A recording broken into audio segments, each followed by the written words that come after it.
Can't shout it from the rooftops, but at least I'm here with you. By honeydew_trap. Will jumped from the ladder onto the metal platform and tried to catch his breath. He had never been a particularly athletic kid. He biked all the time, of course, but climbing a 500-foot radio tower was not part of his regular daily activities. His arms and calves burned from the exertion, and he still had over a third of the distance left. In front of him stood Mike, his back turned to Will as he gazed into the distance. Will stumbled a few steps forward until he was standing beside him, still breathing heavily. "You want some?" Mike asked him, already handing over his water bottle. "Yeah." Will grabbed the bottle and took a swig. Red lightning cracked through the sky. He handed the bottle back to Mike. "Hey, Mike started, extremely awkwardly. Will didn't feel the terror he used to, but he still braced himself for whatever was coming. "What you said earlier at the squawk, I'm sorry. I mean, not sorry about what you said. That came out wrong, or not came out wrong. Jesus Christ." Will chuckled. Mike seemed almost as big a mess as he felt. "It's okay." "No, it's not. I should have been there for you, and I wasn't. And I guess I was just so self-absorbed that I couldn't see it. I feel like an idiot, and I'm sorry." The earnestness in Mike's eyes made Will's heart clench. He still cares about me. When he spoke, Will's voice came out gravelly. "You don't have to be sorry, and you are not an idiot, you're not," he insisted. "It's just, I didn't even understand it myself for the longest time. I think it needed to happen the way it happened." He smiled to himself, allowing himself a moment to appreciate how far he'd come. "I needed to find my own way. But what matters is that you're still here." At this, Mike's face lit up and he nodded eagerly. "And you still think we can be friends?" Mike placed a hand on Will's shoulder, and despite all Will had done to try to get over him, his heart ached at his touch. "Friends? Of course, Will. Always." Mike squeezed his shoulder once and dropped his hand back down to the railing. For a few moments, the boys just stood and looked out at the view. This was the first time Will had ventured into the Upside Down since he had been abducted. But now, with his friends by his side, after facing his greatest fear, after harnessing the power Vecna never meant to impart on him, he felt surprisingly unafraid. And despite the horrors he had endured here, now that he understood what was happening, he could appreciate the breadth and strange beauty of this realm, though he was still glad they were planning on blowing it up. Next to him, Mike took a deep breath and opened his mouth like he was going to say something, but no words came out. Will noticed that Mike's hands were trembling where he gripped the railing. It could have been exhaustion from climbing up 300 feet of radio tower, Will told himself, or his body's survival instincts reacting to the height. Or he might be afraid to be around you and is just too nice to say it, a small voice in his head suggested. Nowadays he heard most of his self-hating thoughts in Vecna's gravelly bass, even though he was sure that Vecna wasn't in his mind right now. No. If Mike was actually afraid, he wouldn't have hugged him along with the others, shared his water bottle like usual, touched his shoulder while they were alone. Will waited in the silence. Mike's voice was softer when he finally spoke. "We've always been more than that, though, haven't we?" Will's heart fluttered. Mike couldn't possibly mean... Could he? Will swallowed and decided to play it safe. "Best friends?" "No, I mean, yeah, of course, best friends, but more than that." Mike was stumbling and took a moment to steady his breathing. Will, meanwhile, had just lost all the air in his lungs. "I've been too stupid to notice it, or maybe I have and have been too afraid to look too closely or to try to understand it. Damn it, I'm making it about myself again. Sorry." He gave Will an apologetic, self-deprecating smile. Will was literally standing inside a wormhole and getting ready to climb to another planet, but it was in this moment that his world was truly flipped upside down. He looked back out at the expanse as silent tears trailed down his cheeks.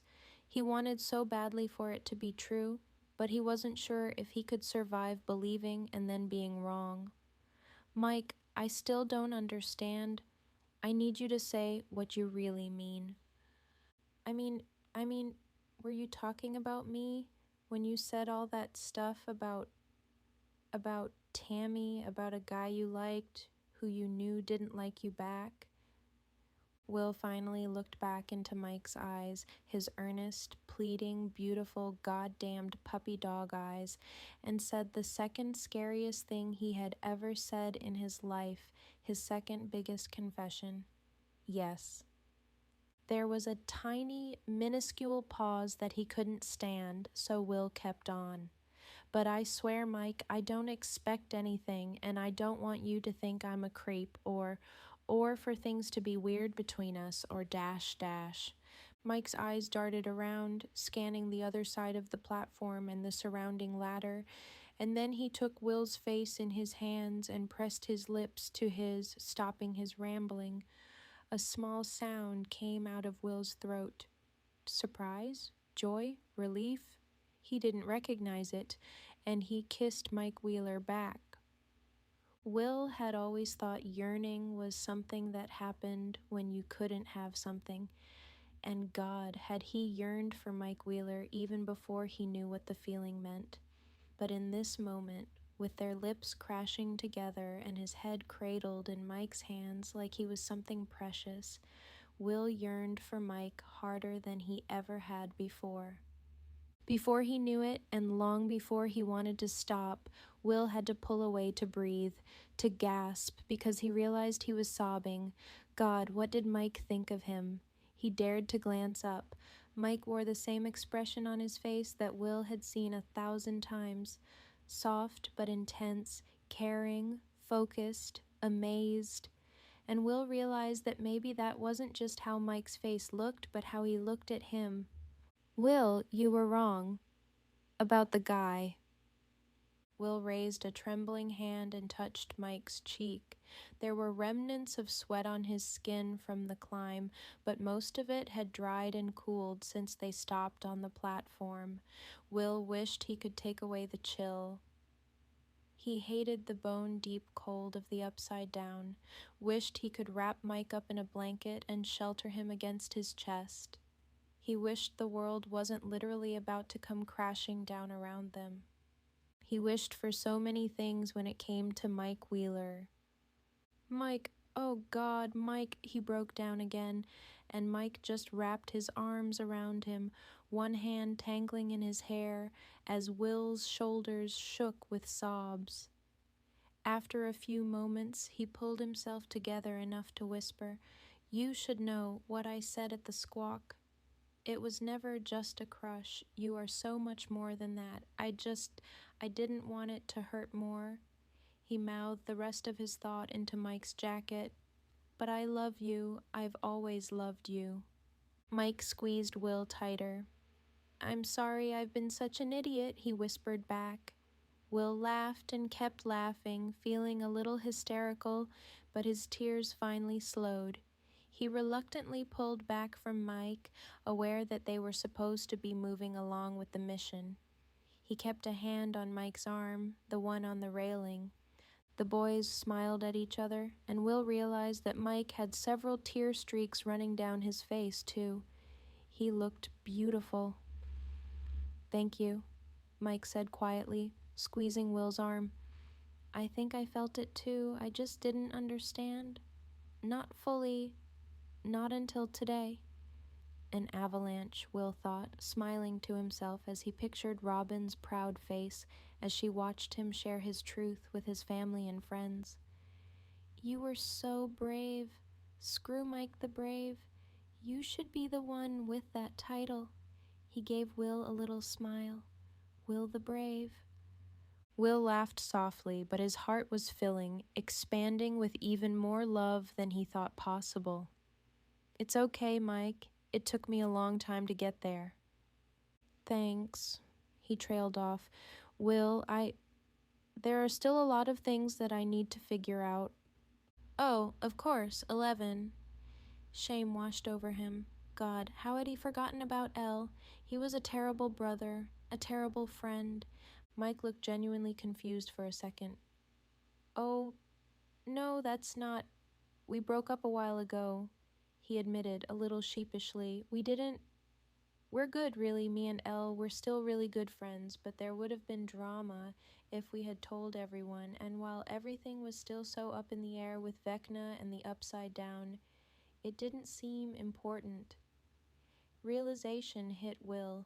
Mike and Elle hugged all the time, but it had been a long time since he had seen them kiss or even hold hands like they used to a couple summers ago. What made them break up, he wondered, but now wasn't the time to ask. "No, I mean, I have some things to figure out with myself," Mike continued. "Until today, I honestly hadn't even let myself consider the possibility that we could. But then you—" "It's okay, Mike. I understand," he said gently, giving Mike's hand a little squeeze. "Take all the time you need." Mike's eyes darted down towards his lips, and Will could have sworn that Mike was leaning in for another kiss until— "Hey!" They jumped apart at the grouchy, assertive tone of Nancy Wheeler's voice. She'd finally made it level to the platform on the ladder, slowed down as she was by the weight of multiple guns and however many pounds of ammo were strapped to her chest. "This isn't a scenic overlook in the middle of a goddamned road trip. Or have you forgotten that there's a planet about to come crashing down on our heads that Holly's on?" Nancy didn't wait for a response, just kept on climbing upwards without stopping for a break. Will had always been a little scared of her, but not in a bad way. It was an intimidation rooted ultimately in admiration. She really was a badass. The boys' eyes met again, and they laughed as the tension broke. "Nancy's right," Will said, only somewhat reluctantly as he tilted his neck up to see the rest of the tower. "There's still a ways to go. We should get to the top with the others." "Yeah, of course," Mike agreed. "We've got a planet to catch." He paused. "But, Will?" "Yeah?" "This isn't over." He saw in Mike's eyes that it was a promise. "It had better not be," Will told him. Then, buoyed by the love in his heart, by his wildest dreams somehow coming true before his eyes, he began to ascend the ladder once more.